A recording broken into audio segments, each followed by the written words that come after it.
Welcome to Axie Addiction. This is that one Axie. I just played two of the craziest games ever, so I thought I would show you guys and sort of explain how this build I have can actually help you climb the ranks. Right now I believe you can actually get this build for maybe, it is a little expensive, maybe like 0.65 ETH, I would say, if you tried to find these types of Axies, which isn't too bad. When I got them, I think I paid closer to like 0.8 ETH, but I started in July, right when, you know, everything was booming, the prices were high, so sort of got in at a bad time, but it is what it is. That's fine. So let's jump into it. We're gonna start with this first game here.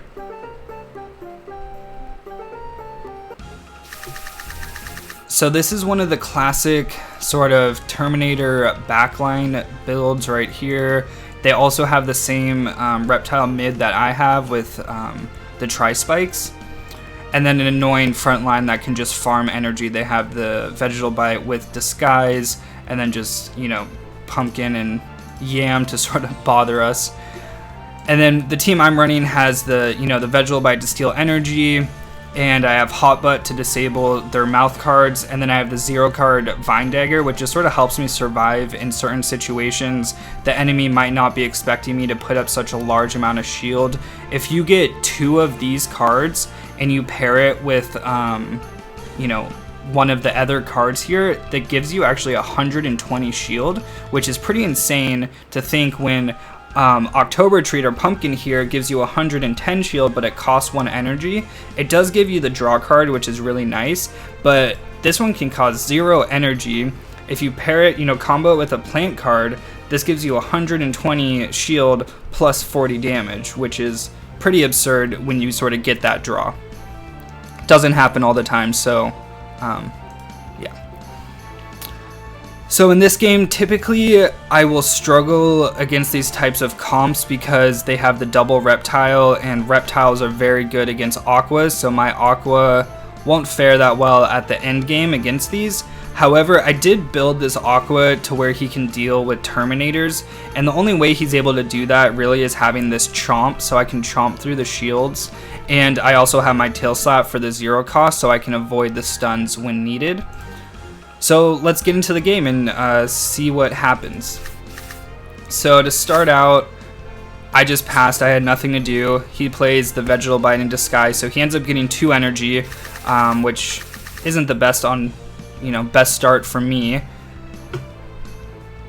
And then the second round, this one really sucks. So usually they're not able to play tri-spike so early, but he did. I sort of anticipated it, thinking, okay, I could survive, but because he got that crit, there was no way I'm surviving. So this is already like a very, very bad start. Usually at this point, I'm like, okay, it's game over for sure. He ends up trying to go in for damage. I had my vine and vegetal, so, you know, it gives me a decent amount of shield so I could survive. And actually, he's out of energy, so I wasn't even able to steal any, which is also a bummer. He ends up just passing because he only has 2 energy, so he's probably, you know, trying to store up so he can do some damage with these reptiles in the back. But because of that, I was able to get off some free damage. Luckily, he didn't play a yam here, so I was able to take out his tank, and then he kills mine, but he wastes 3 energy on that.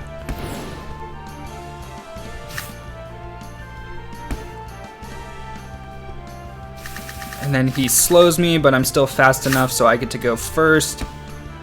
Most of the time, I would usually just quit by now. 1v2 is usually not going to work out, but I just figured, hey, might as well try it out. Sometimes you can make these crazy comebacks if the people don't know how to play their cards, basically. So he ends up passing again. He's trying to save up his energy here. He has 5, but he doesn't have too many cards with this guy. So a lot of the times against the Terminators, with my build, what you can do is you can play a Swift Escape and a Hero's Bane. The Hero's Bane will break the shield, and then you play Tail Slap and then a Chomp, so he'll miss his first move, which is helpful, and you get off a decent amount of damage. So it's looking pretty dire here. I do have my tail slap so I can get off, you know, the stun. Chomp to go through his shield, put on some extra damage. I know my Hero Banes is going to break it and stun me, but still I'll get off damage for next round, which is sort of the only way I can win this, is getting him as low as possible. I end up surviving here with 8 health, which is basically it. And then because of that, I'm able to win the game, because the only way he really could have come back from this, actually, no, I don't think he could have. So that was it. So something that looked like I shouldn't have won, I actually ended up winning. It really depends. That's where this game relies on skill. You really have to know when to play your cards, try to predict the enemy, and sometimes you can get these outcomes even when it starts off really poorly and they get a crit and just sort of wipe you out really quick. So that was the first game. The second game is going to be, you'll see a lot of these people at the 2200, you know, plus MMR are playing these stupid Terminators here in the back. So we have another Terminator. This one's an even more annoying team because it's a Shrimpinator as well. So he has this Chitin jump where he can prioritize my backliner and sort of take him out early on. And this guy built one where, look, he has all this shield too. So he can sort of beef up, take a lot of damage, but do a lot of damage at the same time. So that's really difficult to deal with. And then this is sort of the standard, as we saw in the other game. A lot of people play this type of build because you can farm energy with Disguise and Vegetal.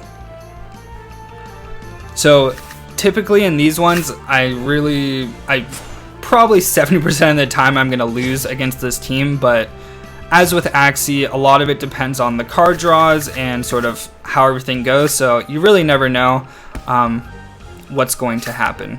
So he just keeps passing, he's just saving up energy, I'm just sort of going ham and attacking him.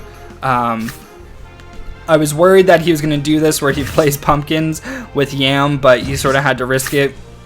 Not looking good for me, because now I already have poison on my backliners, which means this early on, we're only in round 4, I'm going to be taking a lot of poison ticks all the way until we get to the end when I'm battling 1v1 against, you know, the Terminator, hopefully. So he goes to backdoor me. Luckily, he's not able to kill me here, so, you know, I still have some health. I didn't have many cards on my Aqua anyways, so typically I would try to play cards on him to get use, but I didn't have any, so I didn't need to this round. So he goes and finishes off my Aqua in the back, which is fine. But because he does that, I'm able to just sort of go straight in and attack this guy. I wasn't sure if I should have done the tri-spikes, but I figured this guy was more of a threat because he can put up a lot more shield. And Terminators are really good, but they lack on the damage. So it gives me some sort of an opportunity. I was expecting him here to chomp me and stun me at the end, but he didn't do that, and that's the reason why I play my 0 card up front, so that would take off the stun if it happened, and then I could still get off my steal.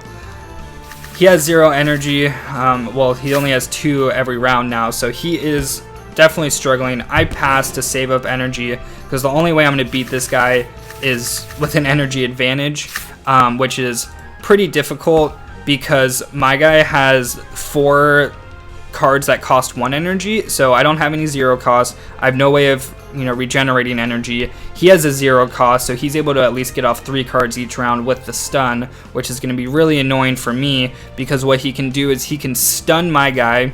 I miss 1 move, I'll break his shield, and because he played the snail shell, then I'll get stunned again, so I get stunned twice, so I end up missing 2 cards worth of damage. And that's why the Terminators are very good, you know, all the way up to very high elos, because it's just a little OP on how they can do that. I position my cards this way because the only way I'm going to beat this guy is just doing straight damage. And I knew that I was going to get stunned, so I just sort of wasted my tri-spikes there, but it gives me the 50 shield. And then I thought, okay, I need to do both my chomps. So my first chomp should put on the stun. My second one, because he's stunned, it goes through shields. So I'm going to get direct damage to him. And then my last Thorny is also going to get direct damage with the 30% bonus because he's still stunned. So I should be able to do a decent amount of damage in this round.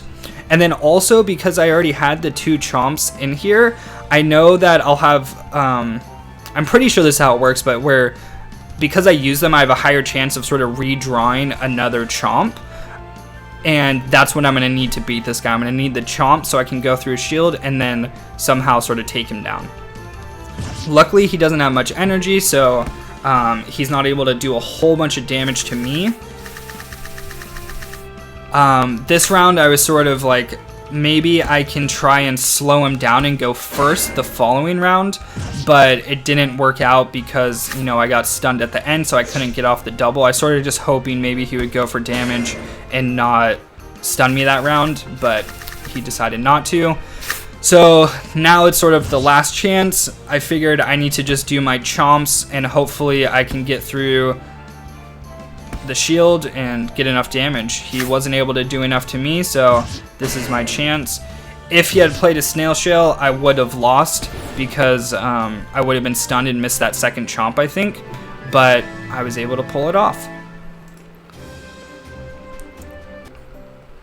So those were two games that I thought were really close. Sort of shows how you can build teams to battle those Terminators, even though they're very, very annoying. You really want to have something with a 0 cost and preferably a chomp.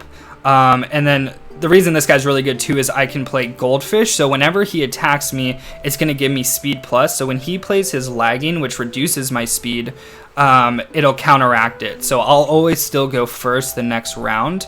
If you don't play Goldfish against the Terminators, actually they can bring your speed down so much that they'll end up going first. And a lot of the times that's also what sort of gets people killed in the game because they just don't have the speed up. So this guy's all around pretty good dueler against 1v1s because he has the stun. He has one range card just in case people play Gravel Ant, so sometimes you can get away with it. 3 melee cards, so Gravel Ant still really kills this guy because a lot of the time, even with 2 Heroes Banes, the 120 damage isn't enough because the Gravel Ant type Axies have a whole bunch of shield. So that's sort of the one thing that this guy struggles against, definitely. But yeah, so that was some gameplay I had today. If you like the content, please subscribe and give the video a like. Also, I'm open to any feedback, you know, sound quality, how I'm explaining things, content you would like to see in the future, any sort of that. Please leave me a comment down below. I will read through them and I appreciate any advice you give. Thank you. Until next time. Bye.